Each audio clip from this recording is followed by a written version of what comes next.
Good morning. The big decision I made was studying again after so much time.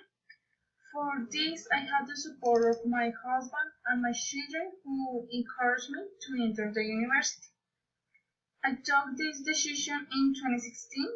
I like Manuela Beltrán University because it offered three degrees: technical, technological, and professional.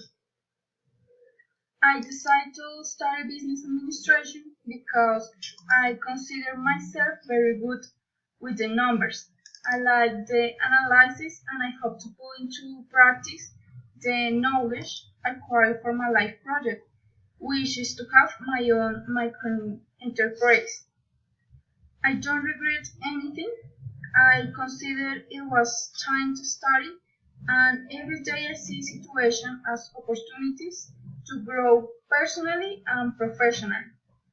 I feel very proud to have started with my studies and especially to finish my career.